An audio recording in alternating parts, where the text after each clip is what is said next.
Hello and welcome. I'm Emma Alberici, the host of Late Line on the ABC, and I'm here with Rutger Bregman, who has a fairly radical proposition.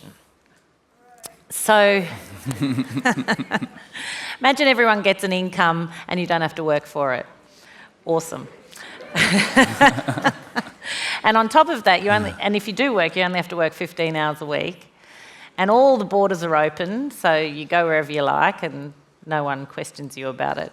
That's apparently utopia for realists. I'm not sure that it's utopia for politicians.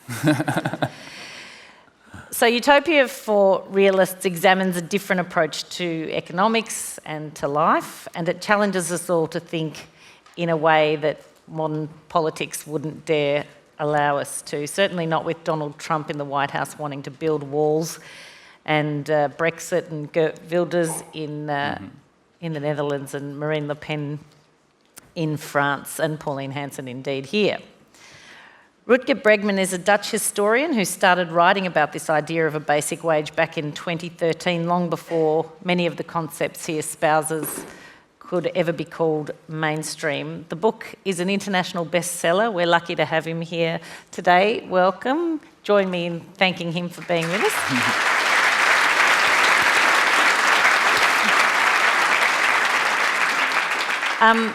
We're just going to be in conversation for this hour, so I'll open it up and then I'll start the questions, and then we've got two microphones at either side here, and I'll invite you to participate in the conversation shortly. So I guess we'll start by just the simple question of what is a universal basic income? Give us the concept. It's a very simple idea. So everyone would receive a monthly grant that is enough to pay for your basic needs. Food, shelter, clothing. So that's it. Basic income is really a floor in the income distribution. So no, it's not the same as communism. It's not that everyone will receive the same amount of money. It's sort of, you could see it as venture capital for the people, right? For the first time, everyone will have the freedom to decide for themselves what to make of their lives. And say, for example, everyone can say no to a job that they don't want to do. It's a very simple idea with quite radical implications. But it is the same amount for everyone. Yeah, it's a basic income that everyone would receive it, whether you're employed or unemployed, whether you're poor or rich, man or woman, doesn't matter. Everyone gets it. And how's it calculated? And how on earth do countries afford such a thing? Mm-hmm. A big part of my book is about, how would this work in practice? That is the realist part of the title. When I started researching this subject in 2013, in the first place, it was completely forgotten. And what I could find about it was quite abstract. So a lot of people thinking about, what is human nature like? What would you do with a basic income? What would I do? Will we all be lazy, etc.? And I was really interested in the practical question, has it ever been tried? And it turns out that there have been huge experiments, forgotten experiments, in the 70s, in Canada, in the US, and since then in other places as well, where they actually tried it. And it turns out that it works very well. I even discovered, which is probably one of the craziest stories in the book, is that Richard Nixon, of all people, almost implemented a basic income at the beginning of the 70s. In fact, it was very popular. I recall something like 90% of the population were in favour. Republicans were on board generally en masse. Yeah. At the end of the 60s, almost everyone in the US and in Canada believed that some form of basic income was going to be implemented. So, for example, John Kenneth Galbraith, the left-wing economist, he thought it was a great idea. But also Milton Friedman, the neoliberal economist, they actually agreed on the need for a guaranteed annual income. Martin Luther King, he was in favor of it. So it's not that Richard Nixon was suddenly a great philosopher or utopian thinker. He was just saying like, oh, everyone wants this, let's do it then. And it's interesting because back then also it united the unions, the corporate sector, churches, and I was just getting in my notes here because there's a quote from Nixon where he says it was the most significant piece of social legislation in our nation's history. So why didn't it go ahead? It's a pretty bizarre story full of crazy coincidences. So what happened US politics, who'd have thought? What happened in the first place is that, everyone was in favor of basic income. Richard Nixon had a proposal for a modest basic income, and it got through the House of Representatives twice. But then it hit the Senate floor, and Democrats started to think, well, if this is going to be implemented anyway, we want a higher basic income. So let's just vote against it now, and then it can probably get higher in the second round. Didn't really work out that way. So it was basically killed by the left in the Senate. The idea finally died in 1978 with an experiment in Seattle, one of the big basic income experiments with a lot of positive results. So crime went down, kids performed much better in school, healthcare costs went down. Basically, it turned out that basic income was an investment that pays for itself in the long run. But there was one big problem. The researchers found out that the divorce rate went up by 50%. So you can imagine at that point all the conservatives saying, we can't have basic income. This will make women much too independent. We really don't want basic income.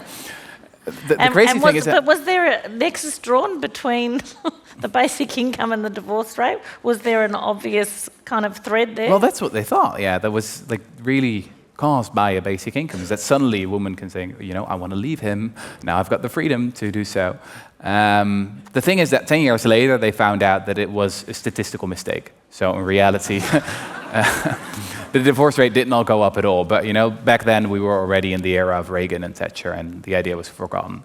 How is a basic income any different to welfare? I think in a few important ways. The most important way in which it's different is that a basic income is absolutely unconditional. What we've seen in the past 30 years is that the welfare state, from Holland to Australia, has become more and more conditional, actually quite humiliating for the people who have to rely on it.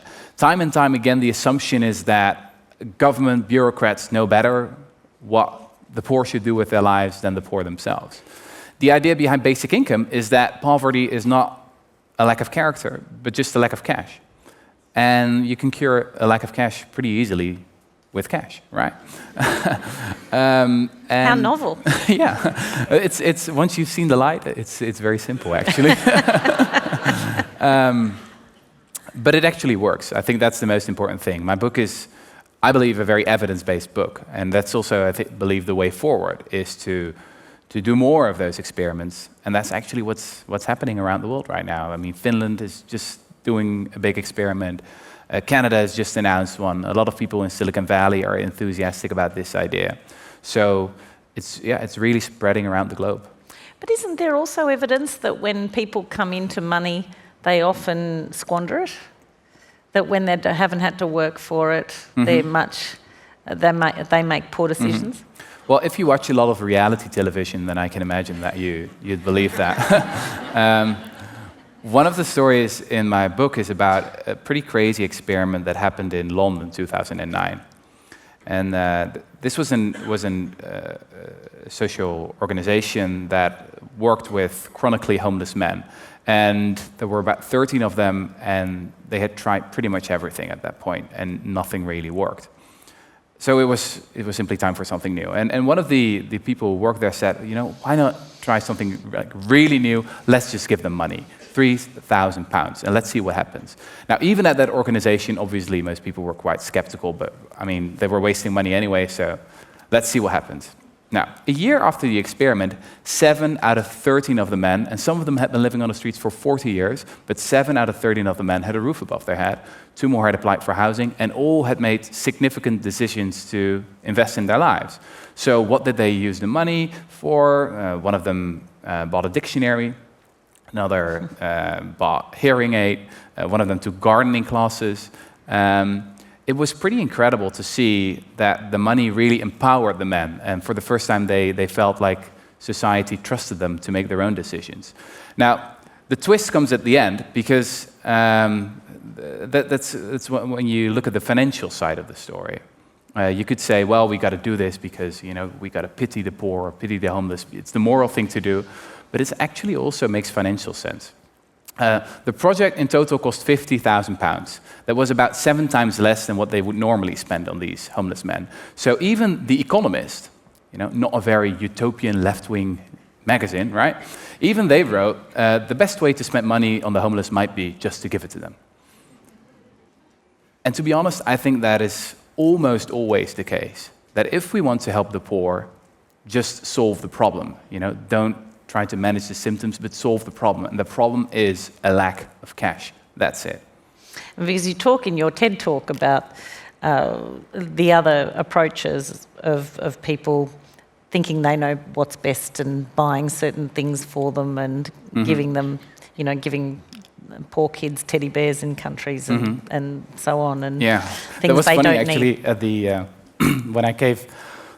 when I gave the TED Talk, I had one line in my talk. I said, we should get rid of the vast industry of bureaucratic paternalists and simply hand over their salaries to the poor they're supposed to help. And the TED audience was really like clapping and laughing, and I was a bit like confused because I'm talking about you guys.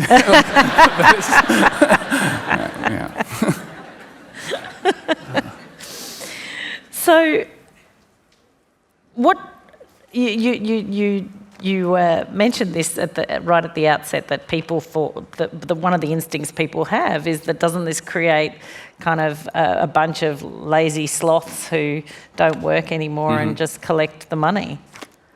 That's kind of instinctively what you think would end up happening. A bunch of people would say, well, what am I going to go to work for? I'm getting paid anyway. Exactly.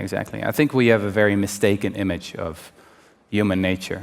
I mean, if you watch a lot of the news, as most of us do, it's, I believe, one of the biggest addictions in our society. Thank God. Well, good for you. It's a big problem for me, actually. I mean, the news is always about exceptions, right? It's about things that go wrong, about corruption, crises, terrorism. So if you watch a lot of the news, at the end of the day, you know exactly how the world doesn't work, because you've only heard about these weird exceptions, and you'll have a quite negative image of human nature. You'll think that most people, again, they are probably going to be lazy or want to be free riders, etc. So I think the only way to combat that misperception is by telling stories about what actually happens when you give people something like free money. And the book is full of those kind of stories. A lot of people on the surface would look at this and say this is a bunch of sort of socialist tripe, because apart from anything else, it sort of runs it would seem to run entirely counter to capitalism and the notion of kind of small government. I think it's completely the other way around. I believe that basic income would be the crowning achievement of capitalism. It would give everyone the freedom to start a new company, move to a different job, move to a different city. It will make capitalism much more dynamic. I mean, if you think about it, just the incredible amount of talent we are wasting right now in two ways. So, still, around the developed world, millions of people are withering away in poverty. That's just a very bad use of resources, to say it like an economist would. I think one of the biggest taboos here is that about a third of the workforce, according to recent polls, is now stuck in a job that they think is completely meaningless, right? So there was a poll in the UK 2 years ago, found out that 37% of British workers have a job that they think is just useless, doesn't add anything of value. Now, I'm not talking about teachers or garbage collectors or nurses here. I'm talking about consultants and bankers and lawyers, etc. So people who are very successful in the knowledge economy, who have great resumes, great salaries, who still, at the end of the day, well, maybe you need to give them one beer or two, but they'll admit at the end of the day that it's not very useful what they're doing. In fact, in the book you talk, I think you call them bullshit jobs. Well, Am I quoting you correctly? Well, it's a very scientific concept that I... It was originally coined by David Graeber, an American anthropologist, who wrote a fascinating essay on the phenomenon of bullshit jobs. And it's just astounding, you know. When I started researching it, I first thought, you know, how big can this be, right? I mean, we've got capitalism, we've got the invisible hand that is supposed to get rid of all bullshit, of all jobs that are not very necessary. Started researching it more and more, and people, when I wrote about it, people started sending me emails and tweets and you know, connecting on Facebook and saying, yes. I have one of those jobs. I've got one of those jobs, yeah, this is about me. Actually, I've done a few events. I've done one event just after the election of Donald Trump, and it was probably because also people were really rethinking their lives, in that week. And I was doing an event, and the chair asked the audience, who has a bullshit job? And I think about a third of all hands went up in the air. So So define a bullshit job. Oh, no, that's not for me. So that's the brilliant thing about No, but what makes job. it a bullshit job? Well, people can define it for themselves, right? So if people say about their own job that it doesn't add anything of value, that they're basically just sending emails to other people all day, or writing reports no one reads, or inventing financial products that only destroy value, or Sounds like politics. Trying to get people click on ads all the time. I mean, that's basically what a big part of the economy is right now. There's some interesting research from when we look at what graduates of Ivy League universities in the US do. Just 30, 40 years ago, they all went to work for NGOs, universities, government, etc. Nowadays, they go either to Wall Street or Silicon Valley. Now, what do they do in Wall Street? They start rent-seeking. They start actually destroying value. If you don't believe me, read the recent reports from the International Monetary Fund. I mean, they're basically saying the same thing. And Silicon Valley, well, there's a great quote from someone who worked at Facebook for a few years, and he said that the best minds of my generation are thinking about how to make people click ads. And that's pretty sad, isn't it? Mm. There was also, you write about the strikes and different classes of workers going out on strike. Talk us through that. Well, I was just thinking, I mean, there is one other way that you could find whether you have a bullshit job, yes or no. I mean, just stop doing it, right? And see what happens. So I thought, I'm going to... Another scientific experiment. Yeah, exactly. I thought I'm just going to look throughout history what happened when different professions went on strike. So at first I thought, I want to look at a profession that is really, really important, that if they go on strike, it's a disaster. I thought the doctors are probably a good example. So I looked it up, and actually when doctors go on strike, life expectancy goes up. So that was probably not a very good example. Then I thought, well, probably garbage collectors, they are probably a good example. And throughout history, whenever they go on strike, it is a disaster. So in the book, I tell the story of a strike of garbage collectors in New York in 1968. It lasted for just 6 days, and the emergency state had to be declared. And it turns out, a big city like New York, they really cannot do without garbage collectors. And then I wondered, has it ever happened throughout all of world history that the bankers went on strike? I was really curious about that. So I started researching it, and I started actually, 3000 BC with the rise of finance, etc. And I found only one example in all world history, and this was in Ireland, 1970. The bankers were angry that their wages were not keeping up with inflation, so they said, you know what, you'll have it, we'll just stop working, and then you'll see just how important we are. And at that point, all the experts, all the economists, they all predicted this would be a heart attack for the economy, right? We really cannot do without these bankers. The strike started, and nothing much happened, actually. So the garbage collector strike was 6 days, and this strike was 6 months, actually. And then the bankers came back and said, all right.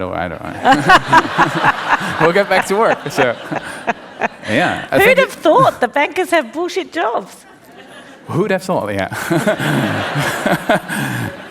And I think what in reality happened was even more interesting, is that what the Irish did is they immediately invented their own financial system.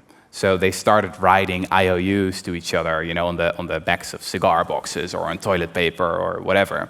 And this is the Irish. Yeah. But what's also important here were the pubs. So there were 15,000 pubs at that time in Ireland, and the owners of the pubs basically became the new bankers. It's so Irish. There's one economist who later wrote that, if you sell liquids to your clients, then you probably also know something about their liquidity, right? So that is what happened. They invented a new financial system. The economy just kept growing. Businesses just kept operating. It wasn't a huge deal. And actually, when one journalist wrote about this event 20, 30 years later, she said, well, people don't remember much about it, probably because it didn't change much, and that's probably why so many people have forgotten about this, the one and only strike of bankers in all of world history. And I think it also shows that, sure, we need a financial sector, or we need a money system. The Irish immediately invented a new one, but we can do without a lot of the bullshit that is in the current one, all the speculation and stuff. So if it makes as much eminent sense as you say, and so well articulate the idea of the basic universal income, why hasn't it been more widely adopted? I don't know. I don't believe, as a historian, I don't believe in big historical laws or reasons or whatever. I think that if you really delve into the history of basic income in the 70s, that you'll just be astonished by the coincidences, and that it could easily have gone the other way. What I think is fascinating is that if you look at these kind of utopian ideas, crazy ideas, you could say, is that they always start on the fringes of society. They always start with people who are dismissed as unreasonable and unrealistic, etc. And then they start to move towards the center. So if you look at the basic income debate, it started in the 60s, and then at the end of the 60s, everyone thought that was going to be happen. And at the beginning of the 70s, people said, or Nixon said, sure, let's implement it. And I think we can sort of see history repeating itself right now. Just a few years ago, in 2013, when I first wrote about basic income, well, you should know that the Dutch word for basic income is basisinkomen, which sort of means base salary. And we only used it in one context back then as the base salary of the bankers. So when I wrote about basic income, first people thought, you want higher base salaries for bankers? What are you talking about? And now, just a few years later, you see all these experiments popping up, and actually sometimes even politicians are debating it. But I think it also shows you that it never begins with politicians. It only ends there, just like it almost ended with Nixon. But it will never start there. Is it now gaining currency and a certain inevitability because of the rapid pace of automation and the talk of artificial intelligence, meaning robots are going to take all our jobs? Some of the predictions of 50-60% of all jobs done now won't exist in sort of 20 or 30 years. Is that just going to necessitate this conversation where we have to find a way to survive one way or another? Well, again, as a historian, if you look at that debate, that robots are going to take all our jobs, you sort of have the feeling like, I heard this before. And then you go back to the archives for the 60s, for example, or also in the 1920s, people were saying it as well. This is a very old story. So if you are a journalist right now, I don't know, working for Wired or something like that, or a tech magazine, I really recommend go to the archives, copy-paste, publish again, and you're done for the day. So I think what we underestimated is that capitalism has a quite extraordinary ability to come up with new bullshit jobs, right? This can go on for a very long time, and that's really something that people didn't predict in the 60s. They thought, if the robots are going to take all those jobs, which they did, then we'll just start on living the good life, and boredom will be the great challenge of the future. But they never thought that capitalism would be so adaptive. Now it's 30% or 40%. It could be 60% in the future. It could be 100%. It's theoretically possible that we'll live in a society where everyone is just pretending to work while we're all in reality browsing Facebook. Many workplaces are already like that, right? Exactly what I was thinking. Yeah. Look, one of the other issues you raise in the book is the concept of open borders, which we've actually talked about on this stage before. It's a radical concept, and for most people, especially in the parliament, they think chaos. You only have to look to Germany, they would say, and what happened with 1 million people flooding in. Well, it's not chaos there. I live quite close to Germany, and they're doing quite well, actually. But it's certainly the story that politicians want to tell, isn't it? Yeah. The idea of open borders around the globe is definitely the most radical idea in my book. But it might also be the most important one. Because I believe that utopian thinking always starts with thinking about what is wrong with our current society or the current world. It always starts with the injustices in the here and now. So a basic income is the answer to millions of people in meaningless jobs, millions of people in poverty. The idea of a 15-hour work week is the answer to, so many people that are completely stressed out and have no time to devote to things that they really care about. And open borders is the answer to probably the biggest injustice all of the world. It's just the incredible inequality that still exists. And meanwhile, we've got a mountain of evidence, and I go over all that evidence in the chapter about open borders, that shows that so many of the things that we have against immigration are simply factually incorrect. So no, they're not lazy, they don't take our jobs, they actually create more jobs. It's not true that they're all violent criminals, etc., etc. If you look at the actual data, it's simply not true. So I felt I had to talk about that most utopian of ideas as well. What happens to the countries left behind? So the countries that are not wealthy or prosperous and in conflict and so on, if everyone flees, what happens? They just become failed states? I think the evidence shows that home countries benefit from immigration as well. So if we look at something like the amount of money that immigrants send back to their own country, it's triple the amount of official development aid. So that's pretty huge. And if we have actually breathing borders, so people are able to get into a different country but also get back, then almost everyone wants to get back to their home country at some point. There's some fascinating evidence about the border between Mexico and the US here. So in the 1970s and in the 1980s, hundreds of thousands of Mexicans moved to the US. And it was very easy to get to the US. And about 80% of them moved back again, because it was easy to get back as well. Now, still hundreds of thousands of Mexicans go to the US, but they don't go back anymore. So that's what you do when you build walls. People still come, but they don't go back anymore. So they're very, very counterproductive. The same thing is happening in Europe right now. The higher the walls, the more illegal immigrants you're going to get. Is there likely to be any political appetite for open borders anytime soon?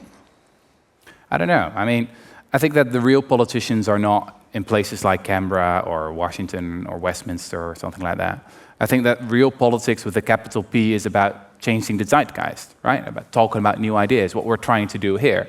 And if more and more people recognize that the status quo is simply unfeasible, that we need new ideas, which is, I believe, happening right now. I mean, after 2016 with Trump and Brexit, I mean, it's obviously clear to so many people that we can't go on like this.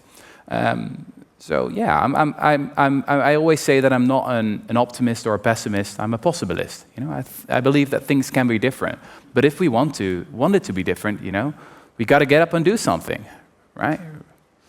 With the issue of open borders, just in a very pragmatic sort of logistics sense, if everyone floods into a country at the same time, how does the state cope? Where do they sleep? How are they fed? If they haven't got any money, what do they do? Well, don't get me wrong. I mean, the idea of open borders is a utopian vision for the future. I think that the road to utopia is always about a lot of small steps that you can take in the direction, like taking a little bit more immigrants and a little bit more, etc., and experimenting along the way and seeing what you can manage.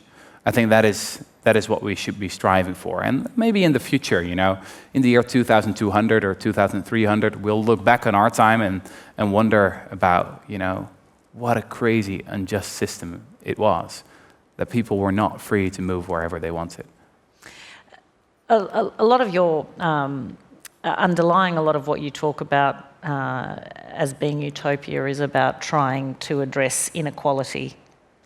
And I'm wondering what you thought of the Occupy movement coming as it did after the global financial crisis. It seemed sort of very well timed to capture an international anger about inequality, and the mood would have seemed to have been right for change. Did you think the Occupy movement was a bit of a lost opportunity? I think so, yes. What I've always been really fascinated by is the huge role that crises play in world history. So if we look, for example, at the rise of neoliberalism, it's quite interesting that it all started at the end of the 1940s with Milton Friedman, the economist, Friedrich von Hayek, the philosopher, coming together with a few other guys. And they were very lonely back then. They said, everyone is a socialist right now. Everyone is a Keynesian right now.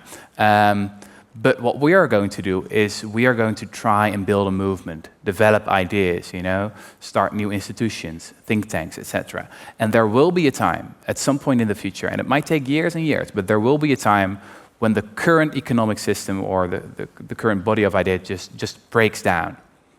And they were right. I mean, in the 70s with stagflation and the oil crises and the inflation, etc., it was suddenly clear that it was time for something new, according to many people at least. And they really grabbed that opportunity and they injected those new ideas, neoliberal ideas that they had been inventing and developing for so long into the public debate. So it wasn't Reagan or Thatcher that started this revolution. They inherited these ideas from other people. The problem with 2008, with the financial crash and the Occupy movement, was that there were no new ideas. I mean, I think that is still the problem so often with the left these days, is that it only knows what it's against, right? Against austerity, against the establishment, against homophobia, against racism, against everything. I mean, that was even the title of a book recently published by a New York intellectual, Against Everything. First chapter, Against Exercise. I'm against it all as well, but you also have to be for something, right? We need some vision of where we want to go, because that is what progress is always like. It is always, as Oscar Wilde once wrote, the realization of utopias. So we need some vision of utopia. So you mention in the book that back in the 70s this was trialled in Canada, the basic income. Yeah. Talk us through that and why it was abandoned. This experiment started in 1974, and it was in Dauphin, a small town there. What they did is, they basically eradicated poverty there. So everyone that fell below the poverty line, his income or her income was immediately topped up. It was called the town with no poverty. How many people in the town? A few thousand. So the amount of families that received support was 1,000 families. Now, what happened is that for 4 years, there were a lot of economists and sociologists and anthropologists who, all descended on the town and did their research, did interviews, collected data, etc. Now, after those 4 years, they wanted to start analyzing the results. But, it was 1978, and a new conservative government had come to power. And they thought, this is a really weird experiment. What are you doing? I mean, you're just giving free money to people, and now you even want to analyze the results? Well, we already know what the results are. It was a disaster, I mean, obviously. So there was no money left to analyze the results. What they did is they put all the interviews, all the data, they put it all in the archives, 2,000 boxes, and everyone forgot about it.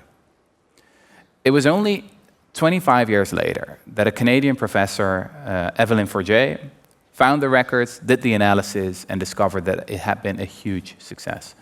Healthcare costs went down, hospital admissions went down by 8.5%, which is huge if you think about how much we're spending on healthcare in developed countries these days.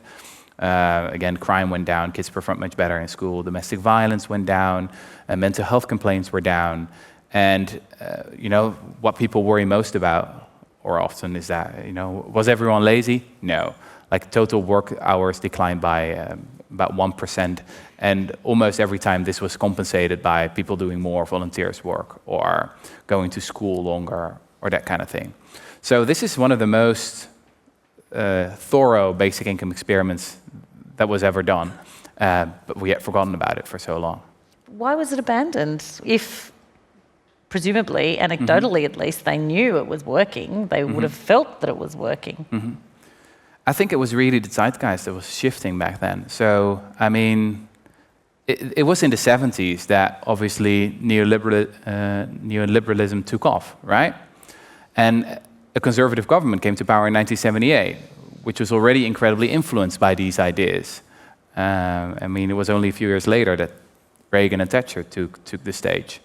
So yeah, I think that basic income sort of missed its opportunity, or to become real. If you want to start making your way to, it's very hard for us to see over here, but if you've got a question for Rutger, just hop over to number 1 or number 2 over here, and I'll draw you into the conversation. Go ahead. Quick. Hi, Rutger. You were quick. I'm Danny. I'm actually part of the Basic Income Earth Network. Cool. We're a global group that are trying to promote basic income around the world. And part of the challenge that I'm having in Australia at the moment is that the conversation isn't being taken seriously. I think you've sold the idea very much to people. A lot of people were nodding their heads, so I think that's a really good sign. But what's your advice for getting corporations, getting politicians to actually start listening and to listen to people like me and not think I'm just some leftist young person who doesn't know what she's talking about? What I've discovered in the past few years is that it's really effective to use right-wing language to defend progressive ideas. So what I'm saying all the time to these business leaders or politicians, I'm saying, well, maybe you don't have a heart, but at least you have a wallet, right? So it simply makes financial sense. I think it's also, it's no coincidence that so many people in Silicon Valley are now interested. If we sort of point out that basic income is an investment that in the long run pays for itself, and in that sense, it's literally free money. That is probably much more convincing to people on the other side of the political spectrum than if you just keep on saying, oh, the current system is so unfair and we need to pity these poor people, etc., and it's immoral to let them live in poverty, which I think is true, but it will only, I don't know, it will only appeal to a certain part of the population, and we need to get bigger than that. And is this, when you're talking about the financial benefits and it paying itself back, you're talking about the lower health costs and all the other things? So there was one that study accrue. in the 1990s, actually sort of a natural experiment. What happened is that a casino opened in North Carolina, and it was operated by the Eastern Band of Cherokee Indians, and they were allowed to just distribute the earnings among their members. So suddenly thousands of people, many of them lived in poverty, received $8,000, $9,000.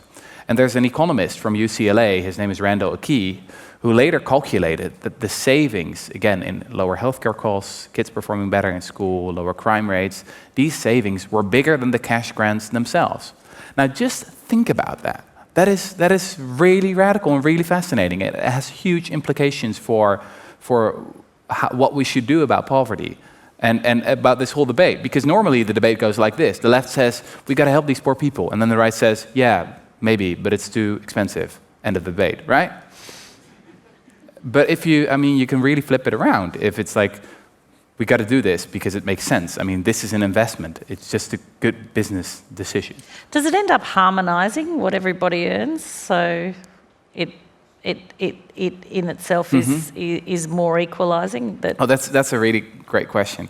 And it's also one of the most overlooked effects of a basic income. So just imagine, if you are a garbage collector, a teacher, or a nurse, and you suddenly receive a basic income. Well, it is also a universal strike fund, right? You can go on strike all the time. So you'll have a lot more bargaining power, and your wage will probably have to go up. Now, if you are a banker or a consultant or a lawyer or whatever, and you go on strike, well, nothing much happens. Cares, yeah. So you don't have extra bargaining power, and your wage will probably go down a little bit. So if we implement a basic income, in the long run, wages will start reflecting the social value of different jobs much more. And we could move towards a society where cleaners earn more than bankers. And I'd like to live in that society, actually.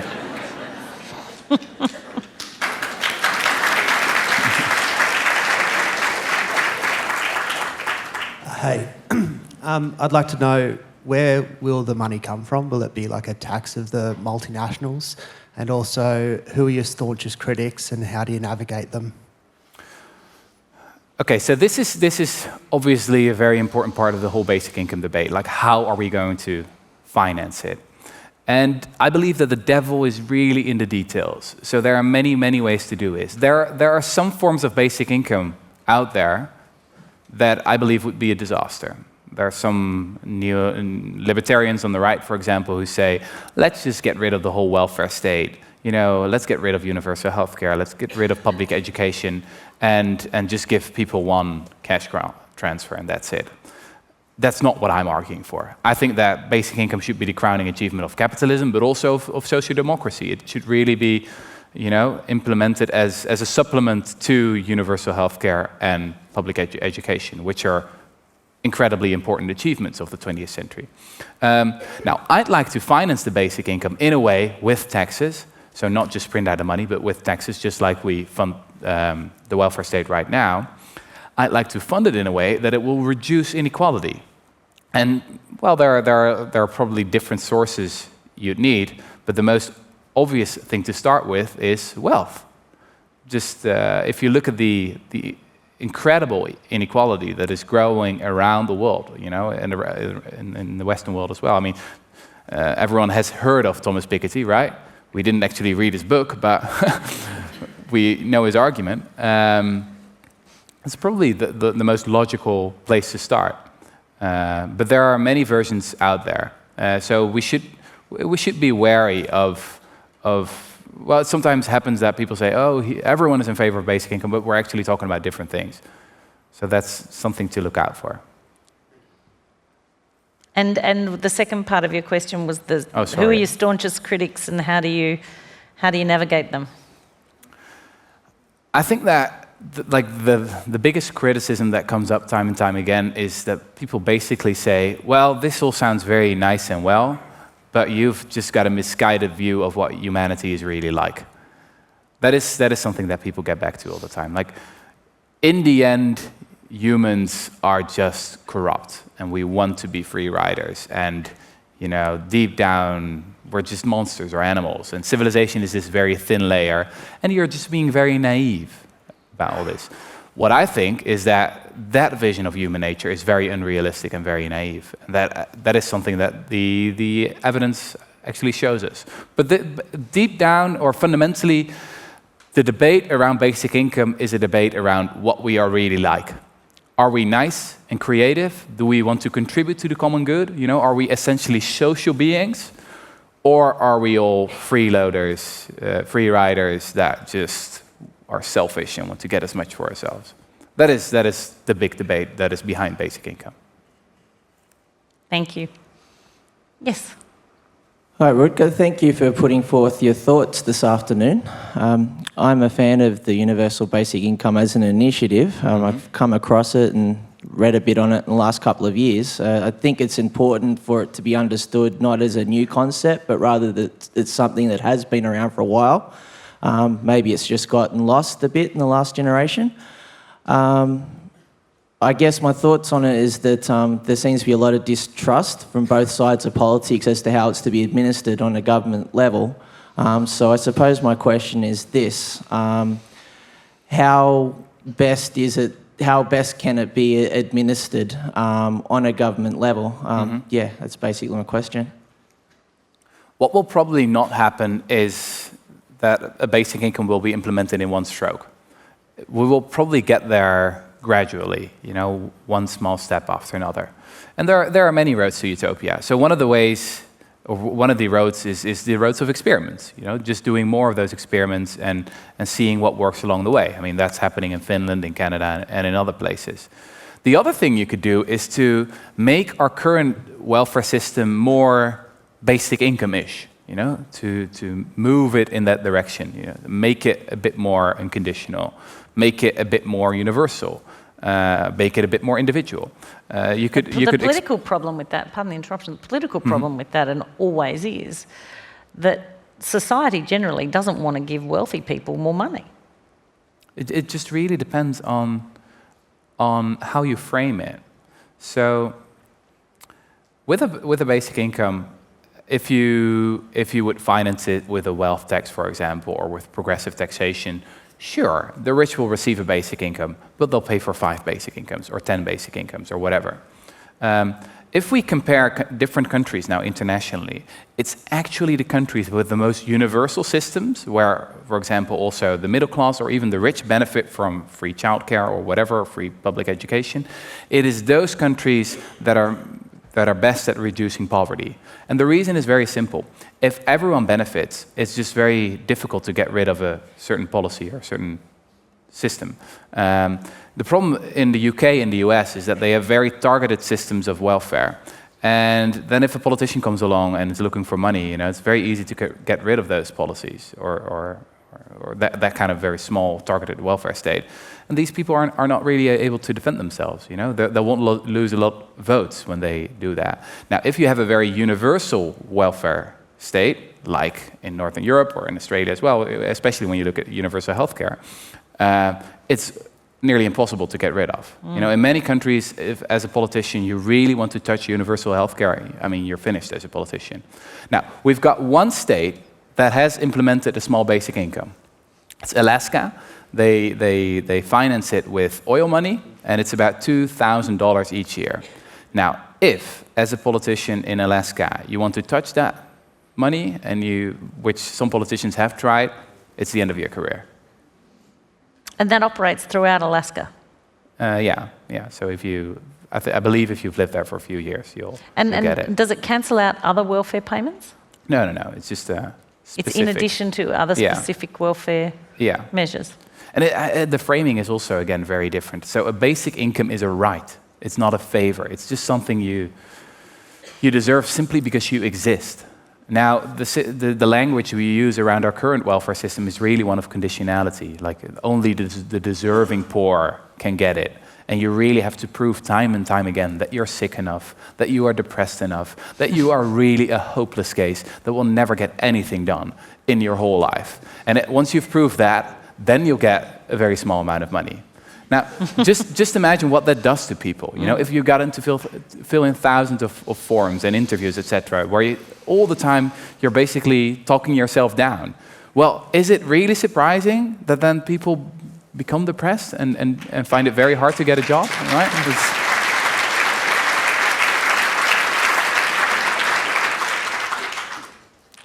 Hi, Rutger. My name's Matt, and as a bureaucrat in a bullshit job, I take a lot of offence to what you say in this whole talk. But as you know, the modern welfare state has indexation regimes that keep the rate of payment in line with things like inflation. So what kind of indexation regime are you envisioning for a universal basic income?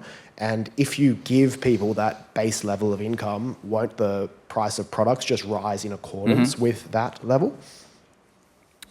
It's a good question. So it really depends, again, on how you finance it. If you just would fund the basic income with printing a lot of extra money, then you're obviously going to get inflation in the long run. Now, there are some economists right now who say we should do that because there's not a lot of demand in the economy. Milton Friedman called this helicopter money, like just throwing money out of helicopters. Other people call it quantitative easing for the people, like we're now doing it only for the banks, but then for everyone. But obviously, in the long run, that's not a solution, right? Because you get mass inflation. So what we have to do is to finance the basic income with taxes. Now, this means that the money supply, the amount of money, will just be the same. Then inflation is still a risk, but only if people will turn out to be massively lazy. Because then you'll have the same amount of money chasing fewer products and services, and then you'll get inflation. Now, a big part of my book is obviously about showing that that is simply not the case, that actually it will probably make the labor market more dynamic. Now, if inflation is locally, for example, still a problem, then there are side policies you could use, like indexation, etc. And I think that is just, we've got a lot of great researchers around the world that try and answer the question, how much money do you need to live a proper life, without poverty, and it differs from country to country. But I always say that the basic income has to be high enough to get people out of poverty and just afford the basic needs. Did you want to ask a follow-up question? Yeah, poverty is a relative concept. There are 5 different measurements of poverty that I know off the top of my head. It's a relative concept you're talking about. So saying it has to be set at the poverty level is almost. To be I don't mean to be offensive, but it's almost a meaningless statement. To be honest, I get that remark a lot, like, oh, there will always be poverty there because we've defined it in a relative way. But if you live in poverty, even in a rich country, you simply cannot participate on a proper level in society, and there's not much relative about that. And there's a lot of research out there that shows that we can eradicate it. We can have a society in Australia or in Holland, where I'm from, where everyone has the means to make their own choices, where no one has to worry about, being able to pay the rent or feeding their children or whatever. And every society should obviously have a discussion, a democratic discussion about what the definition of poverty is. And sure, if when we get richer, then probably the poverty line will go up.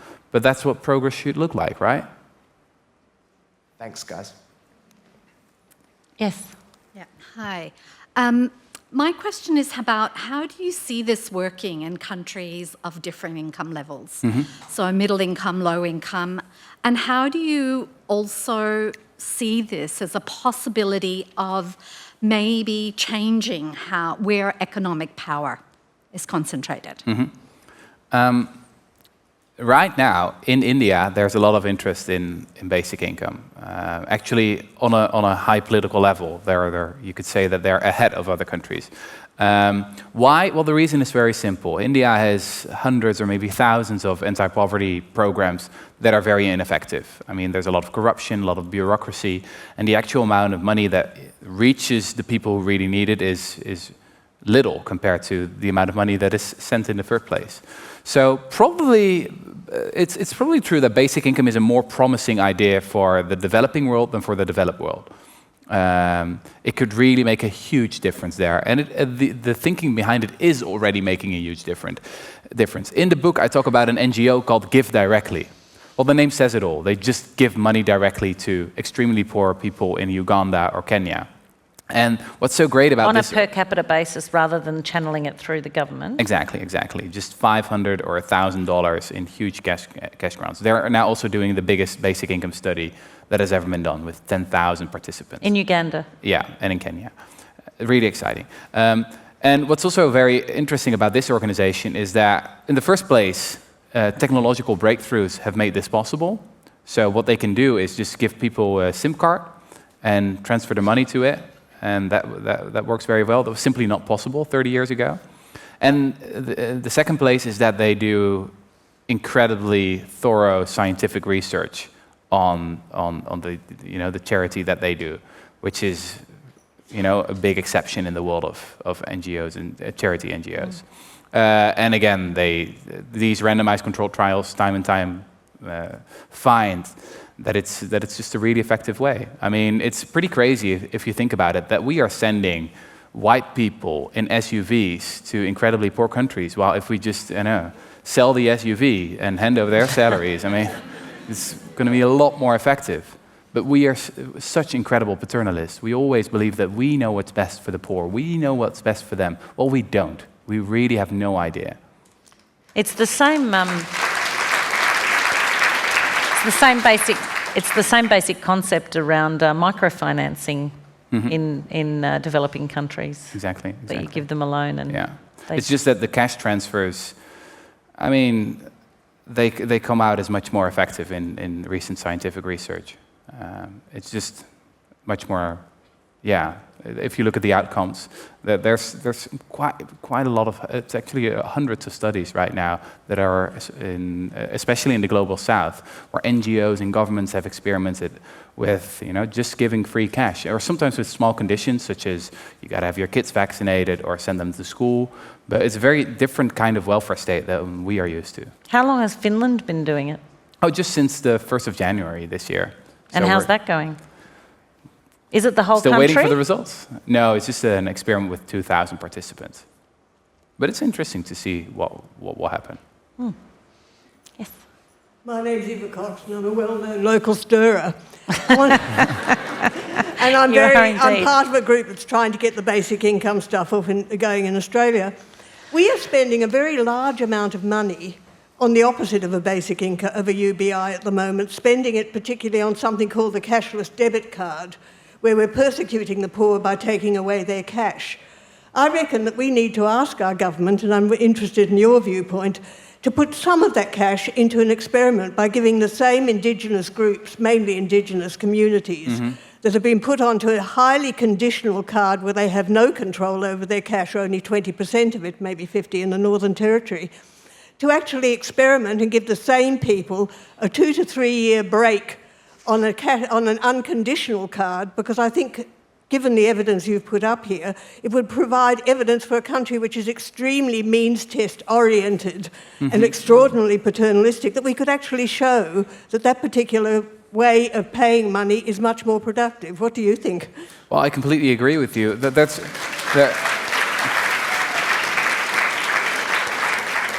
a whole story in the paper today where the minister has come out delightedly saying it works. I've been going through the data, and I used to teach research methods, and he's wrong. It doesn't work. His data is all wrong.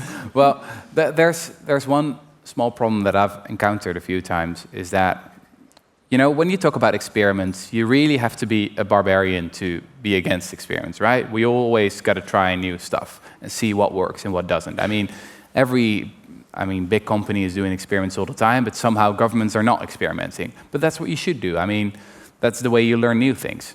Now, what I've had a few times, actually, I had a conversation with a conservative politician a few months ago in Holland. And he said, yeah, experiments are interesting, et cetera, but the problem is that it might work. And then, I think that's what they're scared of here. That's and I said, did you hear what you're actually saying right now? So that is, I think, what some politicians are afraid of with the basic income experiments. They're really afraid that it might work very, very well. Thank you. Why would they be scared of that? Well, then their whole ideology would crumble, right? You'd have to, revolutionize the welfare state. So that is something that people don't like changing their minds. That's something that we find very hard as individuals. And that's also why these crises play such a big role in world history, because these are like moments that everything breaks down and no one knows what's true anymore. And that's the moments that things change. And it's a good opportunity for things to change. Exactly. Thank you, Eva. Thank you.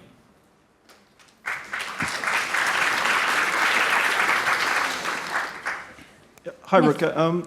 Just getting back to financing again. You touched on automation previously. So given the possibility that we'll have perhaps nearly all human labour wiped out by robots in the long term, and given that in the tech industries, generally the activity is dominated by single players, Facebook, Google, Amazon, do you see the possibility that half a dozen companies could be controlling the bulk of the world economy, and how are we going to get the money off them? Do we socialise at all?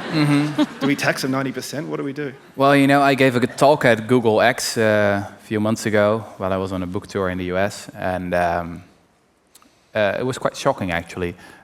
Someone who said to me, basic income, that's a great idea.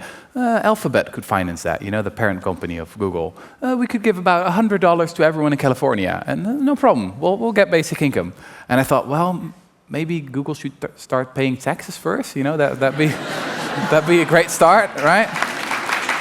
So, Did you say that to them? Yeah. It was sort of laughing it off, like yeah.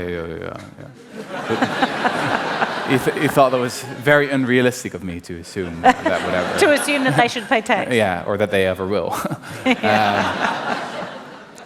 But I completely agree with you that one of the big challenges of our time is that there's so much power, now concentrating in a very small amount of these huge companies. And that is a challenge we've seen before in the 19th century, and we came up with solutions back then. We broke up some of those companies. Some of them were even nationalized or taxed very heavily. I mean, there are lots of stuff you can do about that. But it's obvious that democracies will be threatened if you don't do something about that kind of power accumulating.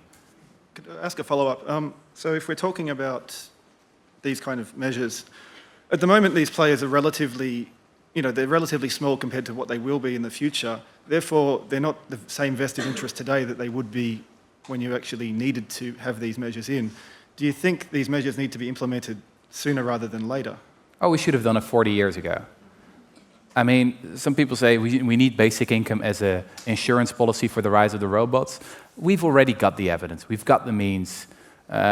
we can't waste much time on this, I believe. I mean, there are now millions of people withering away in poverty. We are now wasting a huge amount of talent, of people doing completely useless jobs. That is going on right now. So this is not just some abstract future I'm talking about. It is a very practical idea that we can do tomorrow. Actually, it's also probably the least radical idea in my book. I mean, really rethinking work or open borders, much more radical and utopian. I'm so sorry, everyone. We are out of time. I need to wrap the session, but you could continue chatting to Rutger when he signs your books out there. Do continue the conversation, but for now, please join me in thanking Rutger Bregman.